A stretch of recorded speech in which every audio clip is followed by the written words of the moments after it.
The Amazon rainforest covers nearly 7 million square kilometers of dense, heavily flooded terrain. And for centuries, people traveling through this labyrinth of rivers have reported encounters with constricting snakes reaching impossible sizes. In 1907, British explorer Percy Fawcett returned from an expedition and documented an encounter with a snake he claimed measured over 18 meters. Former U.S. President Theodore Roosevelt even offered a $50,000 reward for anyone who could deliver a specimen measuring over 10 meters to the Bronx Zoo. To this day, that massive reward remains entirely unclaimed. Modern science generally treats these explorer logs as exaggerations. Without a physical specimen, stories of 10 to 15-meter snakes remain strictly in the realm of folklore. But the fossil record physically proves that the Amazon is completely capable of producing snakes of exactly this scale. Around 60 million years ago, a predator named Titanoboa ruled the ancient Amazon. As this museum exhibit demonstrates, it fed on massive, prehistoric crocodilians. This graphic shows the sheer scale of the animal.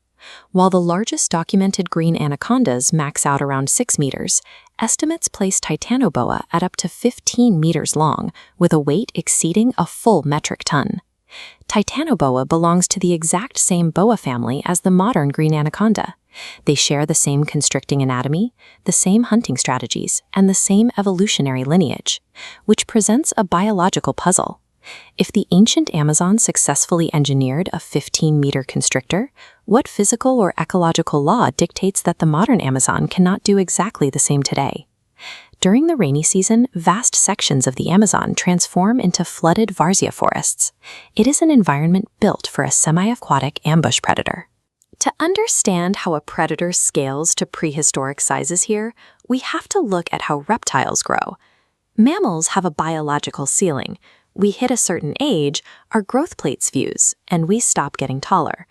Reptiles rely on a mechanism called indeterminate growth. This graph illustrates the difference. While the mammalian growth curve flatlines, the anaconda's line continues upward.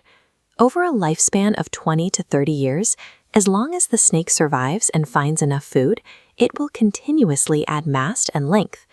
On land, continuous growth runs into a hard mechanical problem.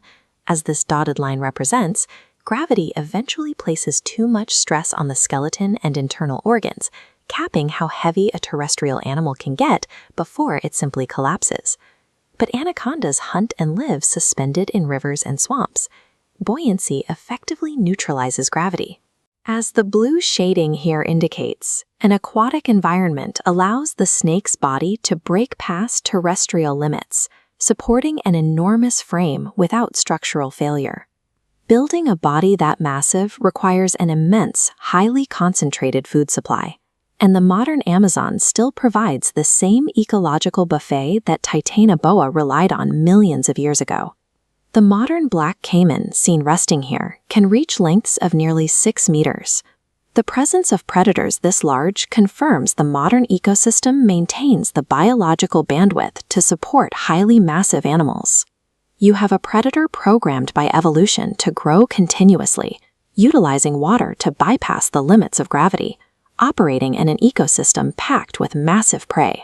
From a strictly mechanical standpoint, the biological ingredients to engineer a giant snake remain entirely intact. So if the mechanics are all intact, you would expect researchers to have documented a physical specimen. The fact that they haven't is often used to dismiss the existence of these massive snakes, but a 2025 field study in the Peruvian Amazon reveals a severe flaw in that logic. Over 12 years, researchers attached radio transmitters to wild anacondas, allowing them to track the animal's exact coordinates. Look at this breakdown of the tracker data.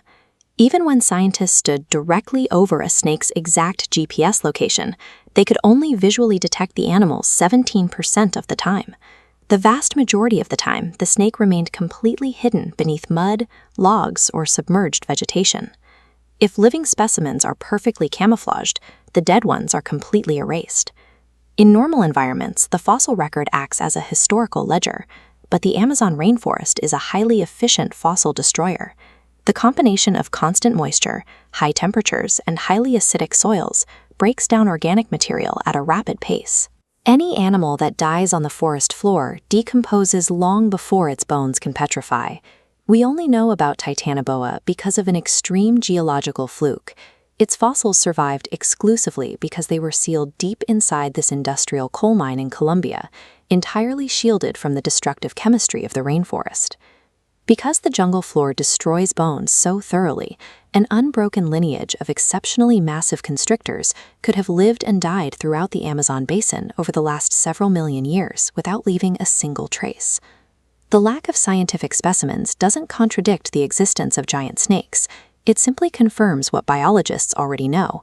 The Amazon is uniquely equipped to grow massive predators and perfectly designed to keep them hidden forever.